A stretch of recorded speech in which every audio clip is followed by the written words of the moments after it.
कब के हमने ये डिराइव कर लिया। ये वाली जो लास्ट वाला केंद्रक है इसमें 4 पार्ट आएंगे, मैं नाम बोल देती हूँ। देखो इसके अंदर इसके निम्न 4 भाग है केंद्रक के, न्यूक्लियस के।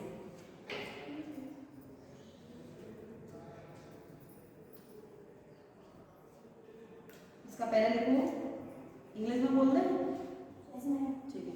न्यूक्लियर मेम्ब्रेन, न्यूक्लियर मेम्ब्रेन यानी केंद्रक कला।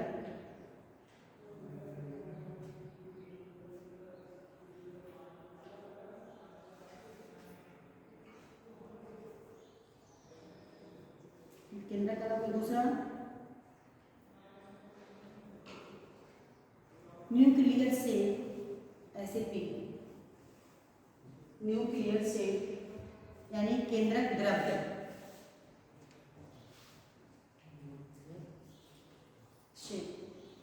ऐसे भी। तीसरा है केंद्रिका, इसको बोलेंगे न्यूक्लियस।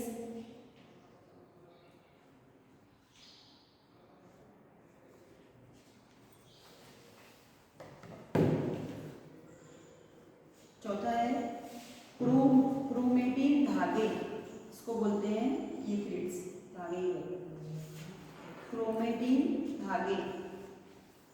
ये इसके केंद्रक के 4 भाग हैं, ठीक है। ये आपकी पूरी आंतरिक संरचना की हेडिंग है। अगर इन्हें ढंग से याद कर लिया तो इसको आप लोग आराम से 4-5 पेज का आंसर लिख सकते हैं, ठीक है। ये 12 नंबर का क्वेश्चन एक तरीके से। अगर उन्होंने कहा कोशिका की आंतरिक संरचना को वर्गीकरण कीजिए या वर्णन कीजिए तो यही हेडिंग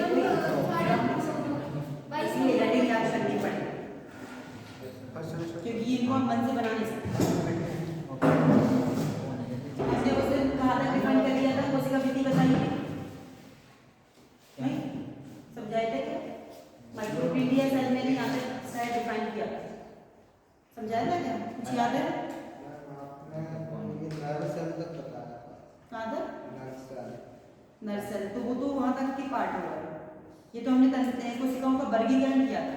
अब ये हमारी कोशिका की आंतरिक संरचना है, ठीक है। वो कोशिका का वर्गीकरण था, ये इसके आंतरिक अंदर की संरचना जो हमारी सेल बनती है उसको अंदर से भी ये कैसे बनती है, ये उसकी संरचना हो गई। कैसे बनती है? पहले आती है आपकी कोशिका में, ये सेल्यूलोज से निर्मित होती है, ठीक है।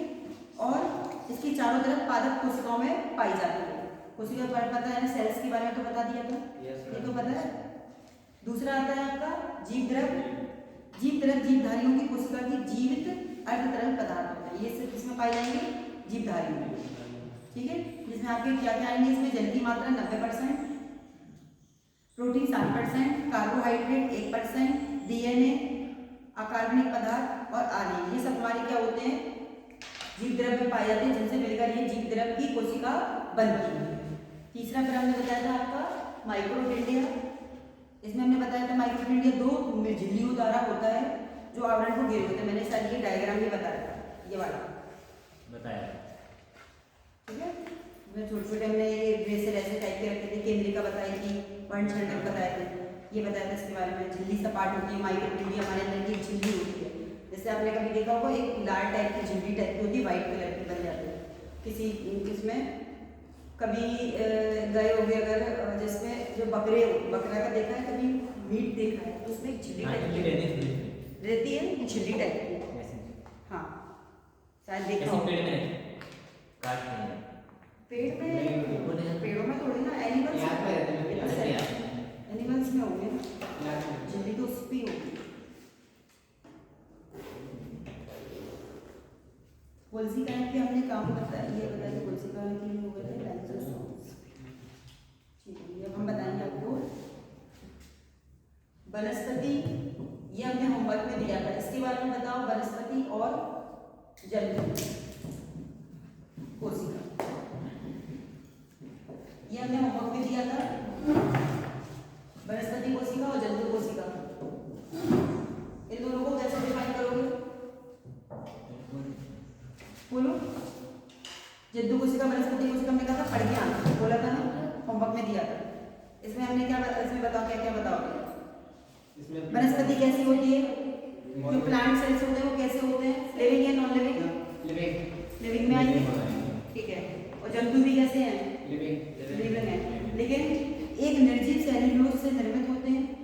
निर्जीव यानी क्योंकि जो प्लांट होते हैं उसमें निर्जीव भी पाया जाता है, भले ही प्लांट है लेकिन जब वो हमने उसको मान लो जमीन से उखाड़ दिया तो है तो प्लांट है पर एक निर्जीव सेल्यूलोज से भी बना होता है। ठीक है, इसमें क्या होता है, कोशिका विधि कला के बाहर पाई जाती है, सेल के बाहर पाई जाती है। और एनिमल्स में क्या होता है, कोशिका विधि उसके अंदर पाई जाती है। जबकि हम जब पेड़ को काटते हैं तो उसकी जो सेल्स हमें बाहर ही दिखाई देगी इस टाइप।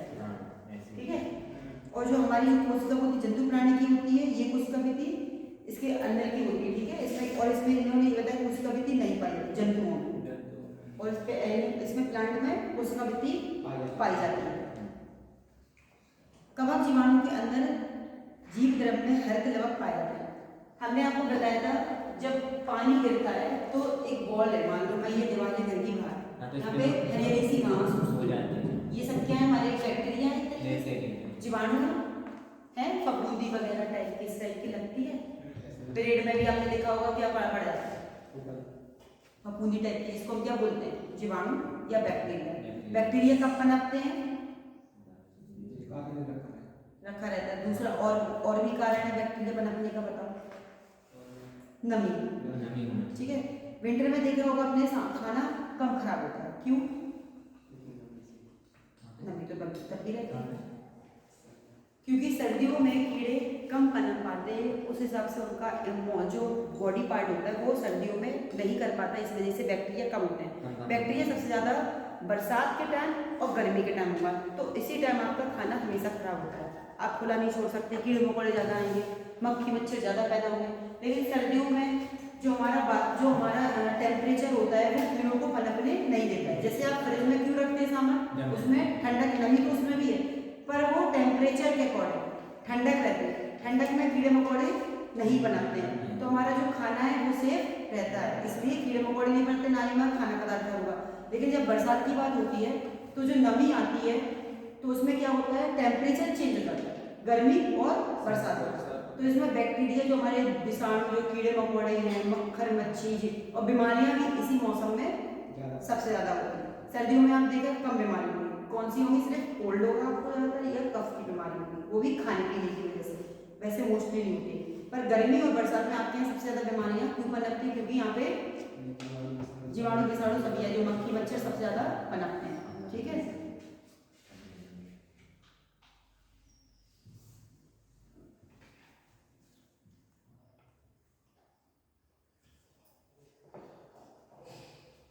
कोशिका विभाजन पढ़ के आए हो, मुझे नहीं लग रहा किसी ने पढ़ा होगा, बस लिख लेते हो कि हाँ हम कर लेंगे, पर करना किसी को नहीं है। घर पे गए बस बैग रखा और कुछ समझदार, क्या कहना चाह रहे हैं,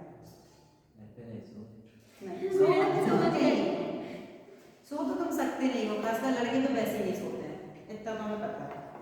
मोबाइल में ही टाइम स्पेंड करोगे या दोस्तों में, बस दो में ही टाइम स्पेंड करते हो। घर से बाहर रहना तो दोस्तों में, अगर अंदर हो तो मोबाइल है, बस शायद इसमें कितने परसेंट सही है। तीसरा ऑप्शन तो दो, तीसरा तो मुझे नहीं लगता है, खाना पीने में या टीवी देखने में बर्बाद करेंगे, काम तो करेंगे नहीं, सो जाएंगे, सोते तो वो 12 ही बजे, इतनी जल्दी आजकल की पीढ़ी नहीं सोती है। पहले जमाने में लोग कितने बजे सो जाते थे, 7 या 8 बजे सो जाते, पर आज की पीढ़ी 7-8 बजे तो उनका शाम है, क्योंकि इवनिंग स्टार्ट हुई है 9 के बाद, 11-12 बजे के बाद, 12 बजे उनकी रात शुरू होती है, 1-2 बज जाता है सोने में, फिर 7-8 बजे उठना होता है, वो उनकी मॉर्निंग होती है, 10-11 बजे नाश्ता होता है, वो उनकी मॉर्निंग होती है। यही है ना, यही लड़कियां कर रही हैं आजकल। अब पढ़ाई कहाँ से हो जाएगी बताओ, कैसे हो पाएगी पढ़ाई, हमने रूटीन ही चेंज कर लिया अपना, टाइमिंग पीरियड बिगाड़ लिया, तो कैसे स्टडी। जब हम रूटीन ढंग से रखेंगे तभी तो स्टडी होगी। हम ये नहीं कह रहे कि नहीं कि रात को जल्दी सो जाओ, हाँ ठीक है, अगर आप लेट सोते हैं तो उसको आप अपनी स्टडी में लेके चलो, आपको लेट सोने की आदत है, ठीक, क्योंकि रात का समय क्या होता है पढ़ाई के लिए अच्छा माना जाता है, क्योंकि उस समय शांत वातावरण है, शोर शराबा कम होता है, दिन में दिमाग काम आते हैं, कभी बार बार उठना होता है, अगर पढ़ाई में बैठ गए बार बार उठना पड़ता है तो हमारा दिमाग भटकता है। तो इसलिए हम 9 से अगर 12 का टाइम पढ़ाई के लिए निकालेंगे तो बेस्ट पड़ेगा, ठीक है। या फिर आप सुबह 4 बजे का ले लीजिए, लेकिन सुबह उठने में आलस आता है, सर्दी में कौन उठे, बिस्तर छोड़ नहीं सकते, ठंड लगती होगी। अब वहीं पर लेट लेट रह रहे तो वो तो सीधी सी बात है, नींद तो आनी है, गर्माहट मिलेगी तो नींद तो आनी है। या तो बिल्कुल बिस्तर से अलग बैठे पढ़ के देखो तो वो पढ़ाई है, लेकिन वो आपको करना नहीं है। तो इसलिए 9 से 12-1 का टाइम ले लो, 4 घंटे भी आपने रोज को दे दिए ना तो बहुत है। 6 घंटे तो नहीं देते, इतना मैं पता है, पता है नहीं देते। मैंने उस दिन टाइम पीरियड कैसे बताया बताओ? 2 घंटे माता पिता के साथ तो कोई भी नहीं कौन बैठे ना मम्मी पापा के साथ, कोई नहीं बैठता है। मैंने कैसे बताया था टाइम पीरियड आपको कैसे कवर करना है, जरा बता दीजिए आप दोबारा से। कितने घंटे होते हैं? 24 आवर्स हो गए, ठीक है। सुबह कितने बजे उठते हो? 6 बजे से पहले कोई नहीं उठता है। हर 100 में से 2 बच्चे 6 बजे से उठते होंगे, पर हम 100 की काउंटिंग में से 2 की काउंटिंग नहीं मानेंगे, जिनकी क्वांटिटी ज्यादा होगी उनको मानो। 98% बच्चे शायद 6 बजे नहीं उठते, 2% बच्चों को तो हम लेके नहीं चलेंगे ना। तो 98% के बच्चों को हम औसत लेके चलेंगे ना, 2 को तो वही डाल देंगे। मान लो आप 7 बजे उठे, आप कितने बजे सो गए? 12 से लेकर 7, कितने घंटे हो रहे हैं? 12 से लेकर 7 बजे तक के कितने घंटे हो रहे हैं? 7 घंटे। हमें 7 घंटे की तो नींद वैसे ही चाहिए, वैसे ही सोना है। यार क्या हो रहा है आज की दौड़ धूप में? 1 घंटा कम सो लोगे तो कुछ हो जाएगा? फिर साइंस कहता है 8 घंटे तो 8 घंटे। साइंस तो 8-9 भी कहता है। एक बच्चे के लिए 10 घंटे बहुत होते हैं, एक ह्यूमंस के लिए 8 घंटे की नींद जरूरी है, पर 7 भी हम मान के चल सकते हैं। हाँ तुम तो बूढ़े हो गए। चलो ठीक है, 7 घंटे तुमने सो लिया। हमने 7 से लेकर 8 बजे तक का हमने अपना काम में लगा लिया, जो हमारे दैनिक काम होते हैं, ठीक है, नहाना धोना वगैरह वगैरह। ये घंटा हमने ये कर लिया तो कितने हो गए? 7 से और 1 8 घंटे हो गए। अब 8 से 9 में क्या करेंगे? खाएंगे पिएंगे। अब यहाँ तो तुमने अपना नहाने धोने में यूज किया। 8 से 9 में हमने नाश्ता किया, कई लोग भोजन भी करते हैं, ठीक है, कई लोग नाश्ता भी करते हैं। हम 9 के बाद कॉलेज लाइफ में गए, क्योंकि हम पढ़ने वाले बच्चे हैं। हमने कॉलेज गए तो कितना टाइम दिया कॉलेज में? 2 घंटे दे दिए, 3 घंटे दे दिए। और अगर नहीं भी जा रहे हैं आप तो यहाँ पे हम क्या करेंगे?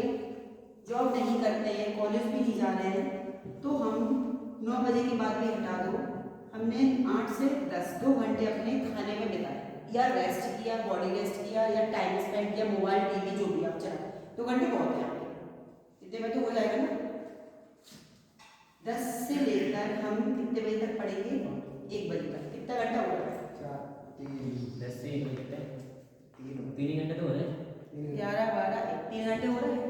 3 घंटे में हमने कोई 2 सब्जेक्ट पढ़े, कोई से भी 2 सब्जेक्ट। किसी भी एग्जाम में पेपर कितने सब्जेक्ट से आता है?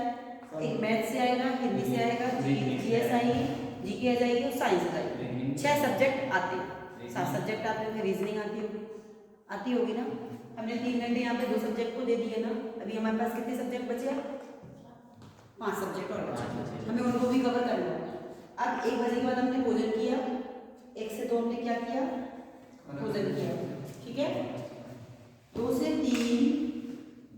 से 4 हमने फिर से रेस्ट किया, क्योंकि हमें नींद आने लगती है दोपहर से। ये ह्यूमन की बॉडी है कि वो सोता है। कई लोग सोते हैं, आप नहीं सोते तो बात अलग है, पर एक रेस्ट लेता है वो दोपहर के समय, उसको थकान होती है। 2 घंटे हमने यहाँ पे क्या करा? सोए, और यहाँ पे खाया पिया, रेस्ट किया, ठीक है। अब 4 बजे के बाद फिर से पढ़ने बैठेंगे, 4 से 5, 5 से 6 और 6 से 7 3 घंटे हो गए, यानी 4 से लेकर 7 बजे तक 3 घंटे निकले। 3 घंटे में हमने फिर 2 सब्जेक्ट कवर कर लिए। कितने सब्जेक्ट हो गए? 4 हो गए। अब 7 से लेकर 9 बजे तक हमने क्या करा? खाना खाया, मोबाइल चलाया, 2 घंटे दे दिए ना हमने आपको, बहुत है। टाइम स्पेंड किया, कुछ भी करो, आप दोस्तों के साथ बैठो, वो आपकी प्रॉब्लम है, आप उसमें आप 2 घंटे को किस में यूज कर रहे हैं वो आपके अकॉर्डिंग है। अब हम 9 से 1 बजे तक, चलो 1 बजे के तो हम नहीं पढ़ पाए, हमने 12 बजे तक का टाइम दिया। यहाँ कितने घंटे निकल गए? 3 घंटे। हमने फिर 2 सब्जेक्ट निकाले, 6 सब्जेक्ट हमारी कवर हो गए। 6 घंटे, आप सोचो कितने घंटे पढ़ाई कर रहे हो? 3 घंटे यहाँ, 3 घंटे यहाँ, 3 घंटे यहाँ, कितने घंटे हो गए? 9 घंटे। और वैसे 2 घंटे पढ़ने की क्या तो नहीं पढ़ोगे। अब फिर 12 बज रहे, आप फिर सो गए, फिर आप वही रोटेशन फिर निकालो, कवर हो रहा है। और यही अगर आप रोज करोगे, अब कई बच्चे क्या करते हैं, अभी पढ़ाई नहीं करते, ऐसे ही बैठते रहेंगे, जब पेपर आता है तब पढ़ेंगे। साल भर हमने कुछ नहीं किया, 2 महीने में कैसे पढ़ सकते हैं? तो अगर 2 महीने में आपको कुछ समझ में आएगा, फिर क्या होगा? मन विचलित होगा, अब हम क्या करें, कैसे पढ़ें? पढ़ाई भी नहीं करेंगे, सिर्फ एक बार उसको नज़र डालेंगे, एक नज़र में तो कुछ चीज़ याद होती नहीं, फिर नज़र डाल के रख दी, पेपर के टाइम हम भूल गए, क्योंकि हमने सिर्फ नज़र ही तो डाली थी, पढ़ाई तो नहीं की थी ना। अगर हम यही 9 घंटे रोज पढ़ेंगे तो हमें फिर 2 घंटे पढ़ेंगे भी ना मेरे साथ में, तो आपको याद है। समझ में आया? 12 महीने में से आप 10 महीने भी पढ़ लोगे बहुत है, 2 महीने आप घूमने चले गए आराम से। अब आया समझ में? आपका टाइम पीरियड बना, इसमें आपका सब कुछ अटेंड हुआ, हमने सोने भी दिया आपको खूब भर पेट, खाना खाने भी दिया, रेस्ट भी करने दिया, मोबाइल चलाने भी दिया। अब बताओ कहाँ 24 घंटे कम पड़ते हैं? लोग कहते हैं हमारे पास 24 घंटे का समय ही नहीं है, क्योंकि रूटीन ही नहीं बनाया सही। क्योंकि मैडम एक ही चीज में निकल जाते हैं ना 24 घंटे। बस उसको आप फिक्स करके रखो, अगर आपको 2 घंटे मोबाइल को देने तो 2 ही दो, 2 से तीसरा मिनट होना ही नहीं चाहिए। पढ़ाई के लिए अगर आपने 2 घंटे निकाले तो 2 ही दो, ठीक है? आप कहो कि हम 3 दे सकते हो आपके अकॉर्डिंग, लेकिन कम मत करो। अपनी जुबान के पक्के रहो, अपने आप को खुद इतना करो कि मुझे ये काम करना ही, तभी आगे बढ़ोगे। कह दिया कि हम करेंगे पर कर नहीं रहे तो उससे भी कुछ नहीं होता है। समझ में आया? ध्रुव, अंडरस्टैंड? इसमें कोई डाउट है? टाइम पीरियड अच्छे से समझ में आ गया? अब ऐसे ही रूटीन बना लेगा कि नहीं बनेगा? नहीं मैम, मेरा तो अभी भी है और बनिएगा। अब आगे समझ में कैसे करना है? इसलिए रोज ये नहीं कि अपना स्कूल में पढ़ो, क्योंकि स्कूल की पढ़ाई तो आएगी काम, लेकिन अपने कंपटीशन एग्जाम की भी तैयारी करते रहो, जिसमें भी आपको पढ़ना है। मैम कंपटीशन का थोड़ा मतलब चलो वीडियो स्टॉप कर दो, क्योंकि वो तो टाइम ही हो गया होगा, 12 तो बज गए, लंच का टाइम हो गया है ना? 1 मिनट लगेगा। क्या फायदा? हटा दूं फिर इसको कि शेप कर दूं? सेव कर दो।